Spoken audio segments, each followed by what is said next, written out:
Hello everyone and welcome to the Fishhead Creations podcast, where I pull out one of my interesting knitting projects every time and talk you through the details. I have set up the camera slightly off center today, so you can see the kitty cat next to me, but you can also see just a tiny bit of my dining table. I hope that doesn't annoy you too much, but they were just so cute I wanted to have them in the frame. So we shall deal with it. I'll try to hold up things next to me on top of the cats. We shall see how that works. And if I'm cutting off my head, that's also why. Because I wanted the cats to be in the frame. They are just so cute. So yes, as promised last time, I have another garment for myself that I knit pretty quickly. Several episodes ago I think, asked for suggestions what I might make from my sweater's quantity of orange Römer Finu. I didn't go with any of them in the end, but I have knit up a cardigan from it. Here it is. I have actually not tried it on since finishing the button bands or the sleeves. I tried on the body when it didn't have any sleeves and didn't have any button bands. And since I have not tried it on, so that's what's going to happen tomorrow. I wanted to keep it as nice as possible after blocking for podcasting, so I didn't wear it yet. But of course it's already covered, completely covered in cat hair, because they both decided they needed to assist with blocking and took a nap on it. So yeah, this is my cardigan. What is there to say about it? I did not choose any pattern, or any cardigan pattern at all. As you can see, maybe it is a satin sleeve design. It is actually completely knit flat in pieces and seamed. Oh well, the sleeves have been knit in the round, but we'll get to that later. So yeah, the body is knit flat in pieces and seamed. The sleeves are knit separately and then seamed in, if you can see that. I didn't do a perfect seaming job, but I think it works.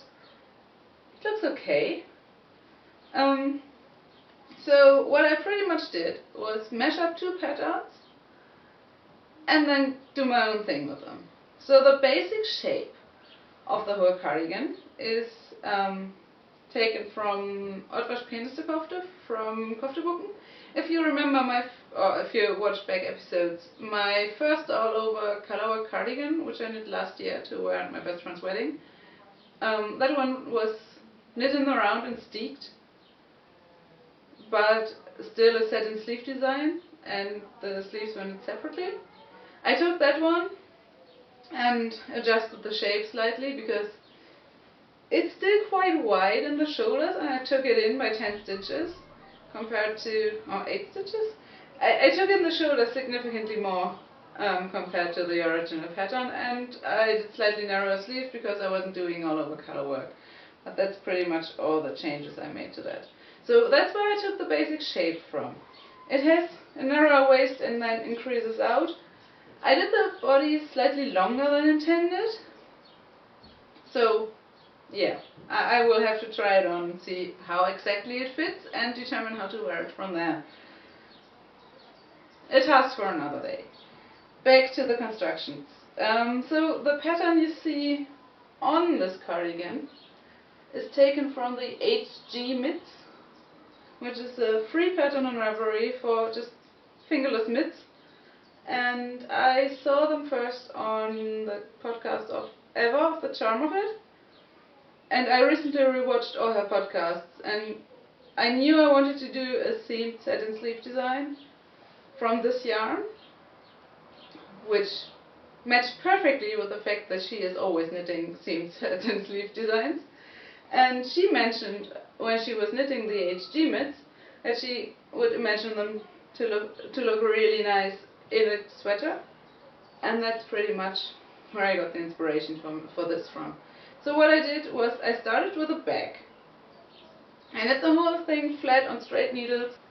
So the bag started with a lot of ribbing. I think it's 11 centimeters, 34 rows.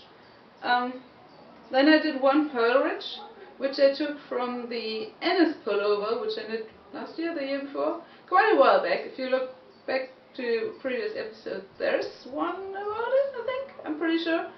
And that had pearl ridges to transition from ribbing to the stockinette, or in that case cabled part, all over, and I really like that detail, so I took it from there. Then I did the lace pattern at the bottom that the HG mitts have, and I also did the garter lines up the whole back.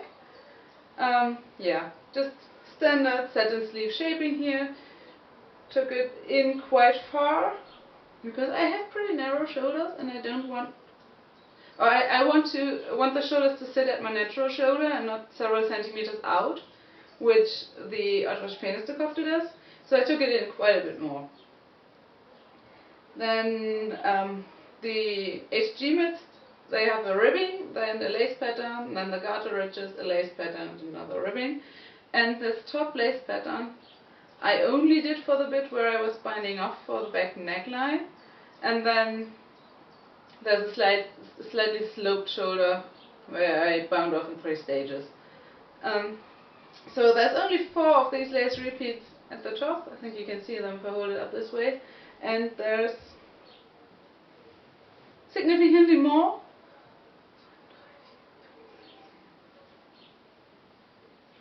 About 11 repeats at the bottom. But I thought it wouldn't look nice to have the lace in the shoulders where it seamed. So I just put it in the middle where it was only the neckline above. And I really like how it turned out. Then for the fronts, obviously, same construction. I think the next time I do it, I'll do an even lower neckline. It's already lowered slightly from the base pattern. And the initial bind off for the neckline was exactly as wide as 1 lace repeat, so I only did 1 repeat of the top lace on each side, because it was just the easiest way to integrate it into the whole design. And because it's sloped on the neckline here, I didn't think it would look too nice to have the lace pattern further out as well, because it wouldn't have ended in a straight line. So yeah, I prefer to have only 1 repeat of the lace there. Sleeves, standard sleeves knit them around. Not as much ribbing on the sleeves as there is on the bottom of the cardigan itself, but still a substantial amount. I think it's 22 rounds where it was 34 on the bottom of the cardigan. Again the garter ridge, again the bottom lace pattern, and then I increased pretty quickly after the lace, and then just at a normal slow rate, which grows out of the garter ridge pattern. And I think it turned out quite nicely, and I think it's increased up to 88 stitches, which is fewer than the pattern suggests. So I adjusted my bind off numbers for the sleeve cap. But it's my preferred number of stitches at this gauge. I didn't mention the gauge, did I? I don't actually know the gauge. I did it on 3mm needles. So usually that should give me around a 24 to 26 stitch gauge. I'm guessing it's closer to a 26, but don't quote me on that. I didn't measure, obviously, because I'm me. I don't. But yeah, I'd say it's probably about a 25 stitch gauge. And then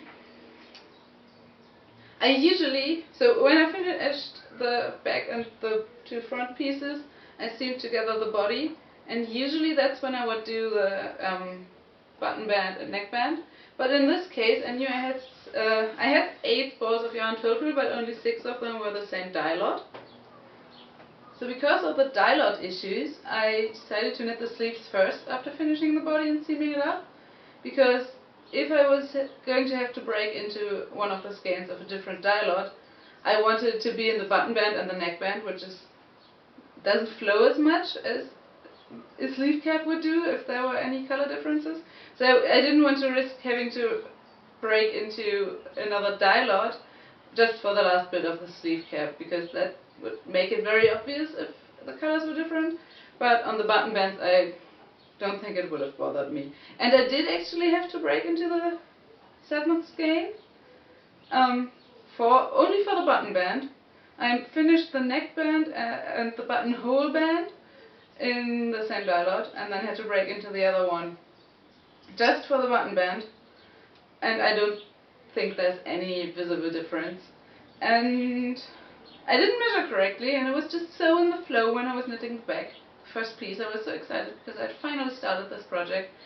I knitted 2 centimeters longer than I planned, and if I hadn't done that, if I had knit the body front and back to the length I intended originally, I would have gotten away with 6 skeins.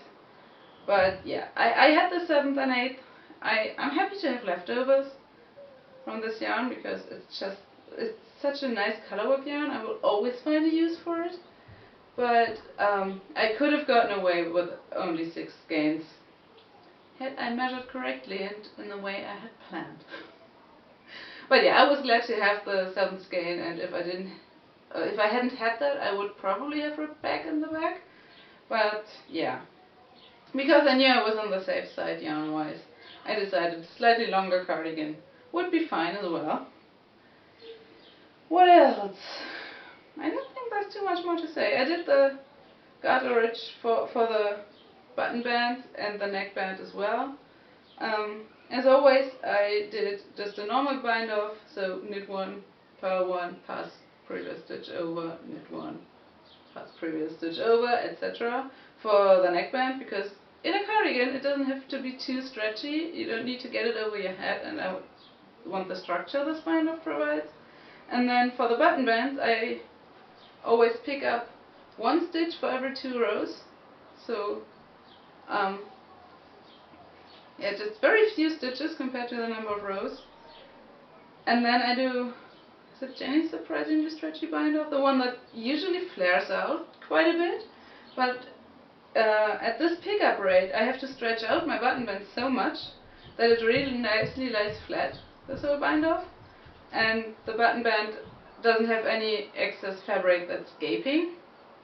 So I do quite like that. I think that's pretty much it. I did take very good notes on this. I say very good. It's a very confusing page full of scribbled numbers, but I can make sense from it.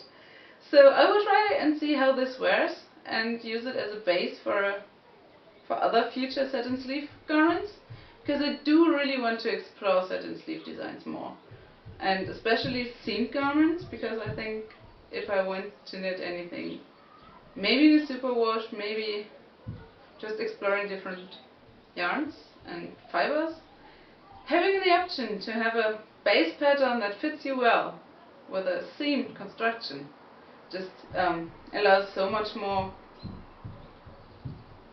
variety, especially in yarns that grow a lot lengthwise. I think it's very, very good to have just a tested pattern that's seamed, and a satin sleeve just does look very elegant, I think, and I do like the style. I have tons of yokes, you will have seen by now, so this year I set myself 2 goals in knitting, and that was knit more cardigans instead of just pullovers, and explore satin sleeves. And that's one of the results, and I'm pretty happy with it.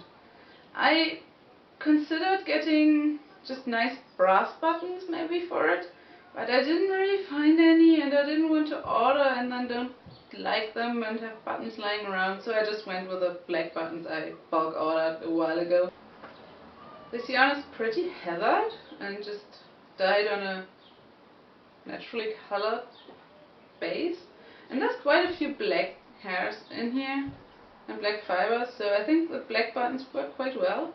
I went with the pretty big ones, and I like it. And of course, because I'm doing it for all cardigans now, I use the little backing buttons, so there's more structure to the button band, and those big buttons don't pull on the actual fabric, but they do have this smaller button as an anchor on the other side. I've done it with my 2 previous all-over colorwork cardigans, and I really like how sturdy it feels when you button them up. So as I do have those tiny black buttons, as they came with my bulk order and I don't need them for anything else. That's what I think I'll do for every cardigan. And yeah, I'm pretty happy with it and pretty excited to try it on now that it's done. I hold it up this way because my window's over there and I'm only using natural light today, so you might be able to see it better this way. I don't know. I'll stop annoying the cat with dangling sleeves now and put this aside. Also, I do need to go out and get some tea bags, because I only use loose leaf tea and I'm running out of tea bags, which is a very frightening state. So, and as you maybe can hear, my voice is also dying. So I'll wrap this up here. Thank you very much for watching. You can find links to everywhere where you can see me down below, and also to my patterns on Ravelry, where one was recently released, my first collaboration, and I'm very excited how well received it has been. So yeah, thank you as always for watching. I'm afraid Loki got up and is now watching pigeons outside, but I do still have a cuddly cat in frame, I hope. And yeah, thank you so much for watching, and I will see you in 2 weeks. Bye!